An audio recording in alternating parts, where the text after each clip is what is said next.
Hey, salut à toi, bienvenue sur ma chaîne. Alors, je sais pas si t'es arrivé sur cette vidéo en scrollant, en cherchant quelque chose en particulier, ou si t'es déjà abonné à ma chaîne et que tu suis un petit peu les étapes. Mais pour refaire un petit retour en arrière, moi c'est Nico, je possède une Datsun 260Z2+2 de 1975. Et en fait, j'ai fait une grosse restauration, préparation. En fait, je fais un resto mode sur cette voiture. Donc j'ai changé le moteur, j'ai mis le moteur de sa petite fille, la 370Z, j'ai changé tous les trains roulants, j'ai mis du gros freinage, il y a des gros pneus, il y a des grosses jantes qui vont avec, et il y a aussi un super kit carrosserie. Donc jusqu'à maintenant, pour ceux qui me suivaient, on était sur des épisodes où je vous ai fait une petite présentation avec des photos. Bon, c'est pas très dynamique, mais là officiellement, on est sur le dernier épisode, sur ce qui s'est passé jusqu'à maintenant. Parce que après cet épisode, on arrivera enfin à l'évolution, et je vous montrerai un peu plus en dynamique les dernières étapes et surtout le démarrage du moteur. Donc allez, c'est parti, on y va.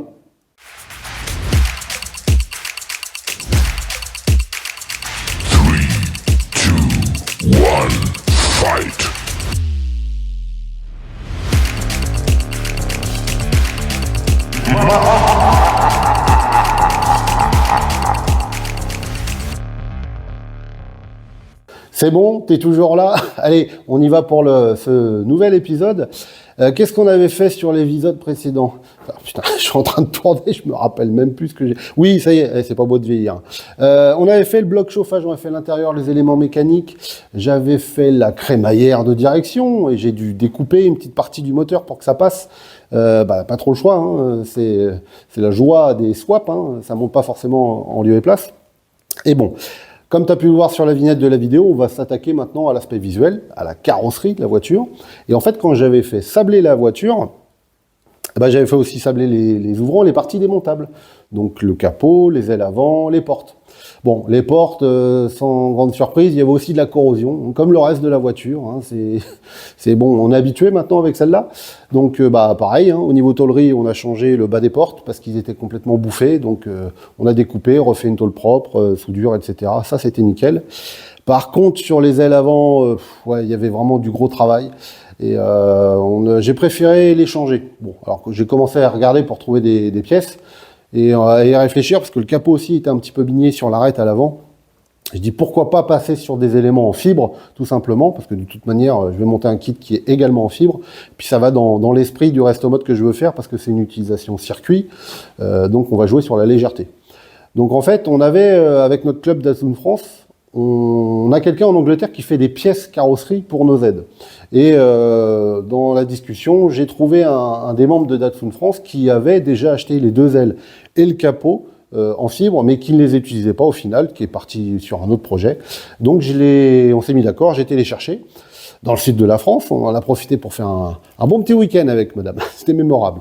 Et au retour, en fait, franchement, les pièces de très très bonne qualité, bien épaisses. Voilà, il n'y a pas des fois, il y a des pièces en fibre qui sont très très légères, pas très épaisses, qui risquent de bouger. Et là, franchement, c'était très très bien fabriqué et on était vraiment contents. Petite particularité sur ces ailes avant, c'est que d'origine, sur la Datsun, c'est une aile en tôle, mais avec la pointe de phare. C'est le bol, en fait, à l'avant, c'est en deux pièces. Et là, ces ailes avant, c'est pas plus mal, moi je préfère, ils sont moulés d'une seule pièce. Donc c'est assez bien pensé, franchement c'est mieux au niveau ligne, ça casse pas la ligne de la voiture, c'est vraiment top à ce niveau-là. Donc les ailes c'est top, le capot, pas de problème à ce niveau-là, sauf que bon, quand je l'ai positionné, le capot, en fait là, les platines d'amortisseur que j'avais fait étaient un tout petit peu trop petit, enfin trop haut.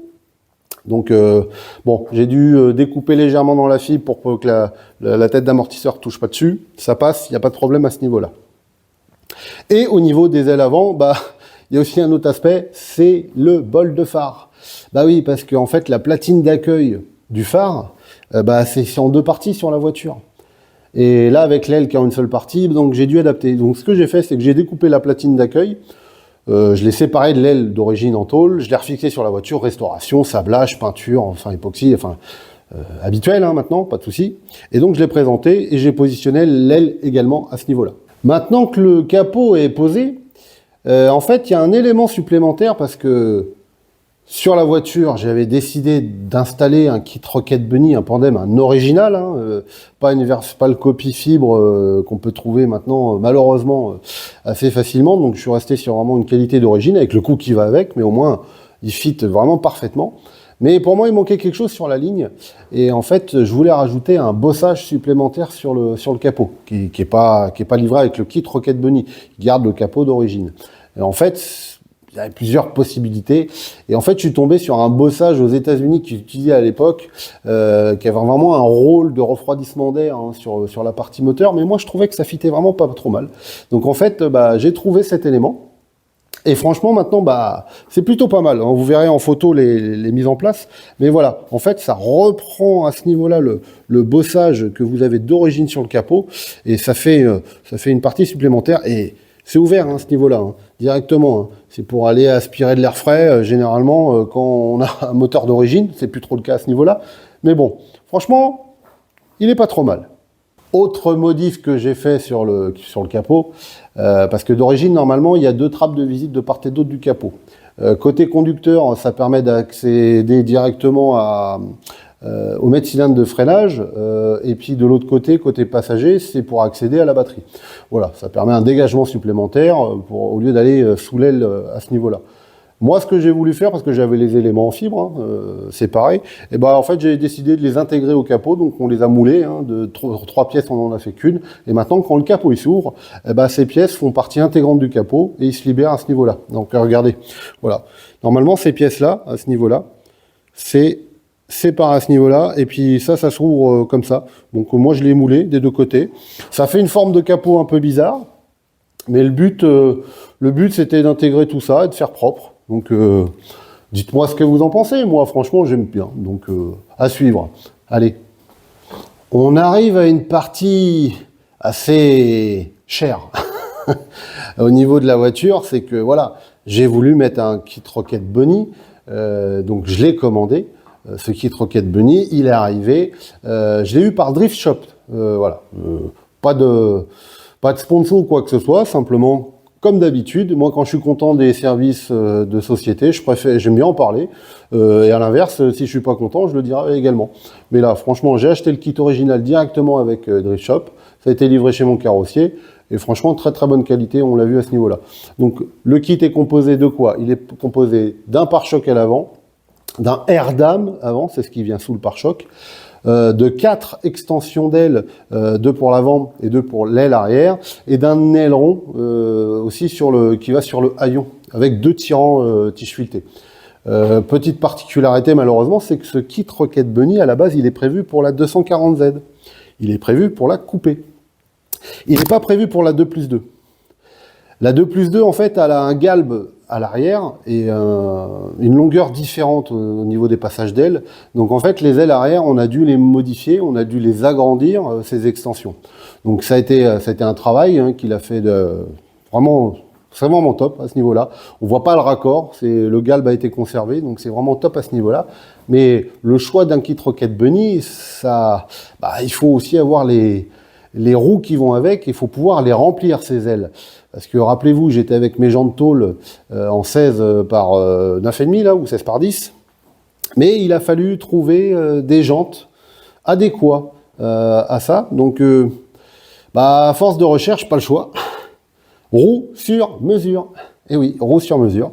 Donc, en fait, je suis passé chez qui à force de chercher, j'étais aux États-Unis, j'ai fait des devis à droite, à gauche, etc.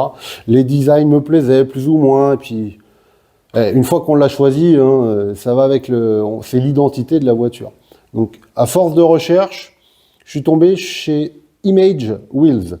Image Wheels, c'est une boîte qui est en Angleterre, donc ils sont pas trop loin.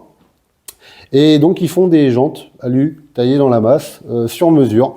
Vous donnez les diamètres, le déport, le ventrax, ce que vous voulez. Donc, il a fallu que je prépare tout ça. J'en ai passé du temps à mesurer. Parce que, faut trouver le déport, l'anthrax et tout. Enfin, faut prendre son temps. Faut mesurer, faut prendre un réglet, un mètre, une corde, enfin, ce que vous voulez. Tout est indiqué sur leur site, les échanges ont été faits par mail avec eux, c'était vraiment au top. Donc il a fallu que je détermine déjà au niveau des étriers, de l'anthrax, parce qu'il faut voir aussi la partie freinage, hein, il faut voir la place que ça prend à l'intérieur de la jante, donc et le dégagement que j'ai besoin au niveau du voile de jante qui est sélectionné. Et après, en fonction, une fois qu'on a ça, on va choisir la largeur souhaitée avec la monte de pneumatique et surtout le déport. Oui, un ET positif, un ET négatif, il faut voir exactement ce qu'on a besoin. Bon, là, pour être surprise, hein, sur ce projet, on est sur un déport négatif. Et pas un petit, pour remplir les ailes arrière. Mais bon, donc, une fois que j'ai mesuré tout ça, sur les parties avant, on est arrivé au résultat d'un 17, parce qu'avant j'étais en 16, donc je voulais du 17 pour que ça remplisse bien les jantes. Il y en a qui montent en 18, mais pour moi c'est trop gros, il faut que ça reste utilisable sur circuit. Donc on est sur du 17 par 9,5 en ET négatif, moins 15 à l'avant. Et on est avec du pneu, alors attendez, je vais reprendre mes notes. Hein. Je dis la mémoire, hein, c'est plus ça. Alors on est en quoi? On est en 235,47 à l'avant. Et j'ai pris du semi-slick, j'ai pris du Nankang AR1, parce que bon, c'est une utilisation circuit, hein, donc j'ai trouvé un compromis là-dessus, et j'ai pris cette marque parce que derrière, c'est une autre histoire, il y avait que qui me faisaient cette taille. Parce que à l'arrière, je reprends mes notes, excusez-moi, alors à l'arrière, je suis en 17 par 12,5, ET 50. Ouais, je sais. Mais le pire, c'est que pour remplir du 12,5, il faut quand même... je voulais pas de flanc tendu. Et bah là, pourquoi je suis parti chez Nankang avec le modèle AR1? Parce que c'est les seuls à me faire du 315 35 17. 315 35 17. Il va falloir des chevaux sur le moteur pour pouvoir pousser tout ça. Mais bon. Donc je commande les jantes et l'attente est longue. J'ai attendu les jantes pendant 3-4 mois à peu près. Après, la petite surprise du dédouanement, qui va bien. Mais j'ai acheté ça au moment, c'était juste avant le Brexit. Parce qu'après, c'était pas la même histoire. Donc j'ai eu de la chance au niveau des douanes, parce que j'attendais 6 mois de plus au niveau de ma commande. Et j'aurais payé un peu plus cher au niveau de cette partie taxe. Donc tant mieux. Et là, franchement, je vous laisse regarder. Ouh.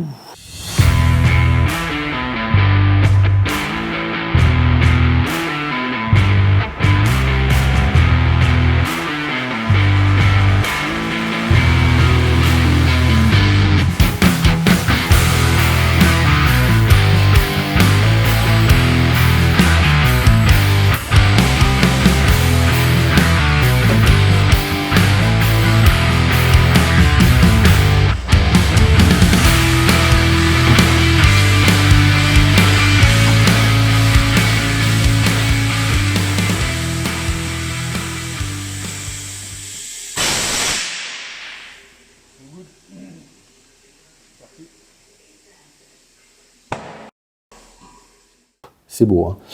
Ça brille, c'est top. Donc, ni une ni deux. Bam, on place sur la voiture, on regarde ce que ça donne. Ça fit parfaitement à l'arrière. Et je fit à l'avant et là, un problème. Ça touche. En fait, Image Wheel s'est trompé au niveau du déport des jantes avant. Donc, échange de mail, pas de souci. J'ai renvoyé les jantes à leurs frais.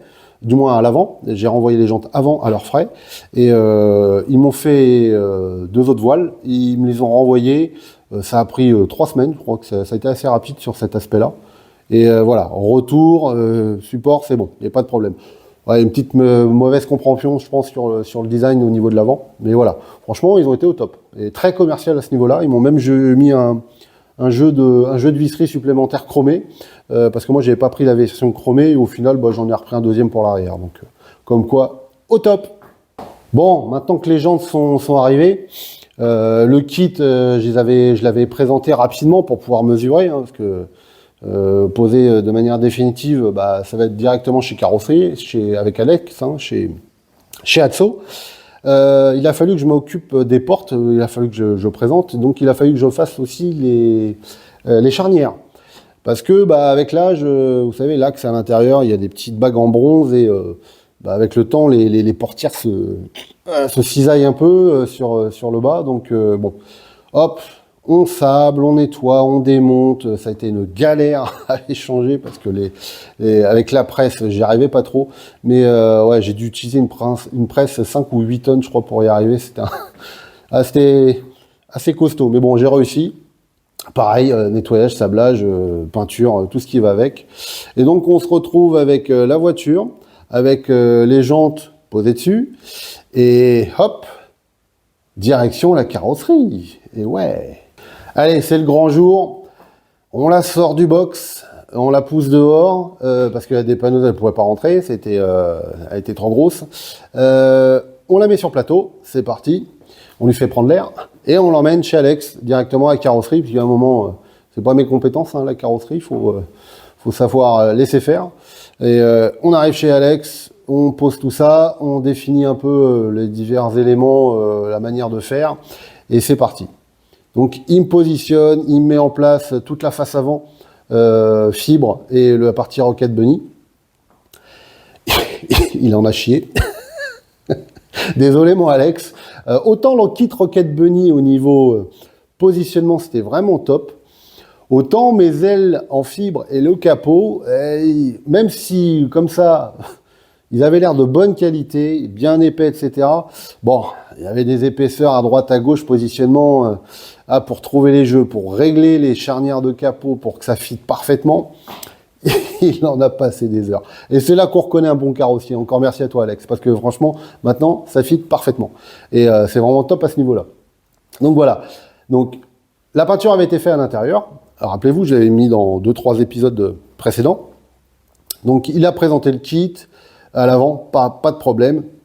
À l'arrière, comme je vous l'avais dit, il a fallu faire des modifications. Il a fallu couper l'extension d'aile en deux, la positionner sur le galbe de la carrosserie et corriger, etc., recoller fibres, rajouts, et autres. Bon, il positionne et moi je choisis de ne pas les rifter, je veux les visser, je veux pouvoir les démonter au cas où.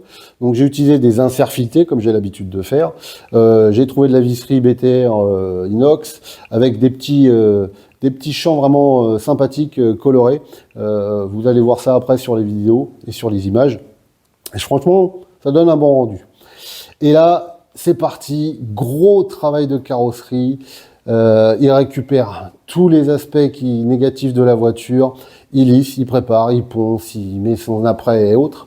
Et là, comme vous l'avez vu, j'avais trouvé une peinture un peu particulière, sorcier de la carrosserie et de la peinture, comme il dit. Donc, c'est un Candy que j'ai choisi. C'est un Candy, et qui dit Candy, il y a une bonne base de préparation, et si on veut avoir un aspect vraiment top à ce niveau-là, on n'a pas le choix. Faut faire une prépa sans défaut, sans rien. Donc en fait, au-delà de la préparation, etc., base blanche, pour pouvoir faire ce Candy, il faut faire une première passe de couleur. Donc elle a déjà été peinte une première fois en grise, en silver, à ce niveau-là. Ensuite, alors ce qu'il m'a expliqué, si je me rappelle bien, il fait 3 passes de Candy directement sur le gris. Et après, il met la couche de rouge par-dessus et il finit par le vernis. Donc elle est passée par 3-4 étapes de peinture assez compliquées. Et franchement, le rendu, il est vraiment au top. Et le pire, c'est que moi, j'étais déjà barré à Nantes et que la voiture, elle a été peinte et j'étais pas là. Et il m'envoyait juste des photos au compte-gouttes et j'étais pas là pour le voir en direct. Et franchement, c'est une frustration. Oh, bordel. Mais bon, c'était vraiment pas mal. Donc, il me fait le remontage, il me prépare tout ça, polissage, dépolissage, enfin, il prépare tout. Et maintenant, ça fait 2 ans. Oui, ça fait déjà 2 ans. On était au mois de juillet, mois d'août. Allez hop, je me loue une dépanneuse, je remonte à Paris. Et là, je découvre la voiture. Elle a le droit de filmer.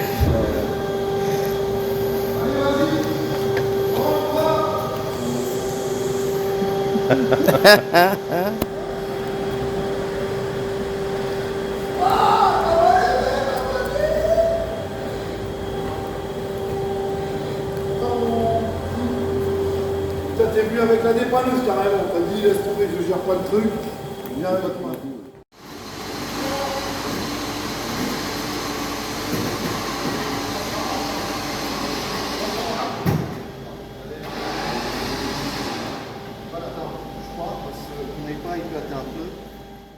Vraiment belle. Franchement, j'adore. On peut pas imaginer. Enfin, voilà. Moi, franchement, cette couleur, je l'avais déjà vu. Il avait déjà fait une voiture comme ça, une MX-5 de mémoire. Il avait déjà fait cette couleur dessus. Ça rendait pas mal. Mais le volume de la voiture, les courbes ont été différentes et je savais pas à quoi m'attendre. Et franchement, sur photo, ça rend rien. Même pour vous, là, en vidéo, vous devinez un petit peu les reflets, les aspects gris, enfin, les aspects dorés, profonds, etc. Mais faut vraiment le voir de vrai. Et bon, je la découvre. Ouais, ça fait mal. Et bon, on la prépare parce qu'il faut redescendre tout de suite à Nantes. Et allez, c'est parti, on la met dehors. Et franchement, là, sur le trajet, je me suis fait spotter automatiquement. Dès que je m'arrêtais à une station essence, c'était l'attroupement. Franchement, on était en plein mois d'août avec le soleil qui tapait dessus, c'était vraiment au top. Hein. Et c'est parti, je la décharge à la maison et je suis content comme tout. J'avais pas encore cet atelier, donc elle était dans un petit box à côté de la maison. J'ai pu travailler rapidement dessus, mais bon, voilà aujourd'hui où on en est. Elle est dans l'atelier. Les LED donnent quelques petits reflets, on est d'accord. Donc on va aller voir en détail vraiment la pose de Skis Carrosserie. Donc comme je le disais, le kit Rocket Bunny. Hop là. Oh, les genoux qui craquent, c'est beau la vieillesse. Le air-dam à l'avant, donc c'est cette partie-là que vous voyez en dessous le pare-choc. Entre-temps, oui, j'avais posé, je ne sais pas si vous le voyez, j'ai posé un radiateur en aluminium, 3 rangs, enfin beaucoup plus épais pour le refroidissement du VQ37, avec ma petite peinture perso avec le logo Z, c'est vraiment au top. Je vais vous mettre une petite photo là en même temps. Donc, le kit air-dam, avec le pare-choc à ce niveau-là. On voit le capot avec le bossage supplémentaire et avec le petit joint de finition à ce niveau-là. Alors c'est pas du joint de salle de bain noire, hein, c'est vraiment un jonc vraiment fait pour ça. Je préfère que ce qu'il nous fait notre préparateur adoré sur les Porsche. J'aime pas trop ce qu'il fait avec son joint de carrosserie là. Bref, la moulure des éléments à ce niveau-là. Donc le air-dam, il est vraiment top. Hop, les extensions d'ailes qui continuent sur l'air-dam à l'avant. Voilà. Les petits inserts. Ouais, on voit le reflet là, jaune là, avec c'est vraiment top. Là, on voit les petits inserts. Je vais essayer de zoomer. Voilà, fais le point. Voilà. Qui est une petite finition bien sympathique. Les jantes à l'avant, alors oui, les image wheels. Alors pourquoi j'ai pris du 4 branches? Eh ben pourquoi pas, hein, question con, réponse con. Non, c'est un design qui existait à l'époque sur les Ford Escort Mexico. Je crois que les puristes pourront me confirmer. Voilà, je voulais un design 4 branches parce que voilà, moi j'adore ces designs-là. Et puis je trouve que ça allait bien avec la voiture. C'est voilà. Ça a été un grand moment de solitude pour trouver le design qu'il fallait. Donc à ce niveau-là, je suis pas trop rabaissé pour le moment, hein. Mais c'est vraiment pas mal. Pareil, encore une fois, ce joint à ce niveau-là. La finition, alors là on est sur une aile en fibre, hein. Là on est sur la porte, donc les jeux sont vraiment top. La peinture, toujours aussi belle. Et là en fait, on voit l'aile arrière. Alors, l'extension d'aile arrière, normalement sur le kit Rocket Bunny, en fait, à ce niveau-là, normalement, il y a une pièce comme ça qui est coupée, parce que sur le kit Rocket Bunny d'une 240Z, il vient arriver au niveau de la porte, et en fait, l'extension déborde sur la porte. C'est pour ça qu'il y a une partie qui est fixée sur la porte. Moi, la 2+2, la 260Z 2+2, elle est plus longue de 20 cm à peu près. Un empattement entre les roues qui est de 20 cm de plus, parce qu'en fait, il y a 2 places supplémentaires. Donc, en fait, il a fallu modifier à ce niveau-là. Donc, qu'est-ce qu'on a fait? Vous allez voir. Je vous laisse regarder. Allez, 10 secondes. Vous voyez un peu la modif? Regardez le jeu qui est entre ces vis-là. Et en fait, vous voyez le jeu qu'il y a là. Bon, on aurait peut-être dû en rajouter un en y réfléchissant, mais bon, c'est un point de détail. Maintenant que je vous l'ai dit, vous le voyez, mais sinon, vous n'auriez pas forcément fait attention. Et donc, en fait, on a rajouté une bande à peu près comme ça, sur la forme de l'extension d'aile pour le mouler directement au galbe de l'aile arrière de la 260Z. Et là, les Nankang AR1 en 315 avec les jantes en 12,5. Je pose ma main pour que vous ayez un ordre de grandeur. C'est vraiment magnifique. Franchement, j'adore. Franchement, c'est top. Au niveau de l'arrière, le petit aileron qui va bien. Alors, c'est l'aileron du coupé. Hein. C'est l'aileron de la 240Z. Enfin, du kit Rocket Bunny. Pour ça qu'il y a cette petite différence à ce niveau-là. Mais bon, c'est pas choquant.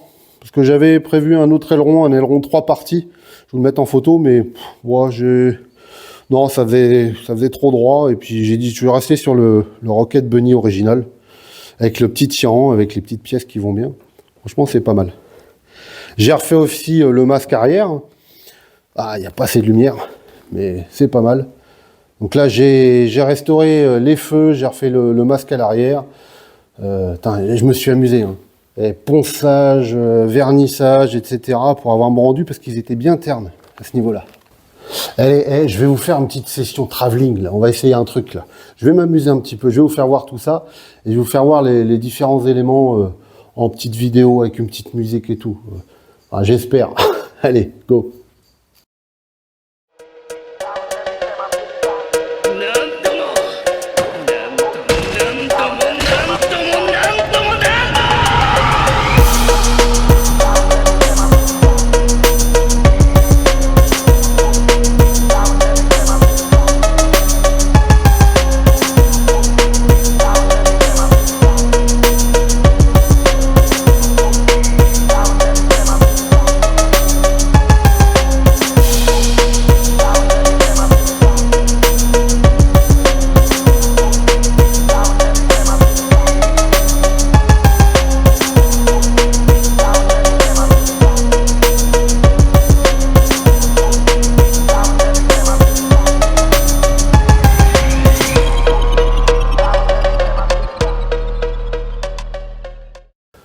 Et moi, chaque fois que je la vois, ça me fait de l'effet. Comme je te trompe pas, chérie, t'inquiète pas.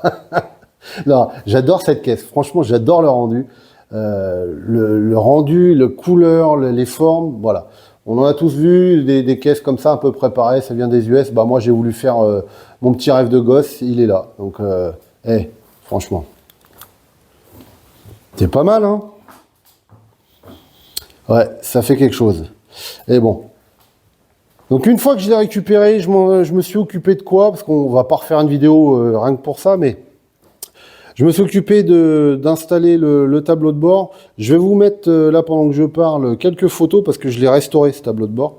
Je l'ai nettoyé, j'ai démonté les manos, j'ai fait une teinture, ce n'est pas de la peinture, j'ai fait une teinture dessus pour le récupérer. J'ai intégré des manos, hop, on va aller passer de l'autre côté. J'ai intégré des manos, hop, à ce niveau-là. C'est des Speed Hunt. Donc j'ai un compteur, ouais, bon, on voit rien, bah, super. Allô, non, on voit rien. Je vais vous mettre les photos. On voit, c'est un compteur en kilomètres intégré avec le niveau de carburant et il fonctionne en GPS. Je n'ai pas envie de me prendre la tête à récupérer le capteur au niveau du pont arrière. Donc voilà, c'est fait directement avec un petit capteur GPS, ça prend la vitesse. À côté, on a le compte-tours et on a température d'eau, pression d'huile et une horloge. Alors pourquoi une horloge? Bah, c'est simplement un petit rappel de ce qui se faisait d'origine sur la voiture. Je suis resté exactement avec les mêmes manos que d'origine. Donc voilà. Donc là, où on en est aujourd'hui. La partie électrique, je la passerai rapidement. J'ai fait pas mal de petits faisceaux d'adaptation, etc. Mais bon, on va avancer. Alors, pourquoi j'ai mis tant de temps? Parce que ça fait 2 ans que je l'ai récupéré. Et en fait, j'avais pas d'endroit où bosser avec. Donc, en fait, j'ai dû construire mon atelier, l'atelier où on est là aujourd'hui. J'ai mis un peu de temps, les finances, etc. C'est pas facile pour tout le monde non plus. Hein. Donc, maintenant que j'ai cet atelier, je peux enfin avancer dessus. J'ai pas plus de finances pour la terminer, mais bon, ça, on va y arriver au fur et à mesure. Donc, aujourd'hui, je me retrouve dans un atelier au top. J'ai la caisse posée en plein milieu. Je peux travailler comme je le souhaite dessus. Et en fait, eh ben, on va arriver à un moment crucial. Donc, j'ai pu enfin faire tester mon circuit de carburant. Et qui dit carburant et électricité, ok. Démarrage. Donc, allez. Non, je vous le montre. Moi, je sais pas. Allez, je vous fais un petit teasing. Et je vous dis à plus. Ciao.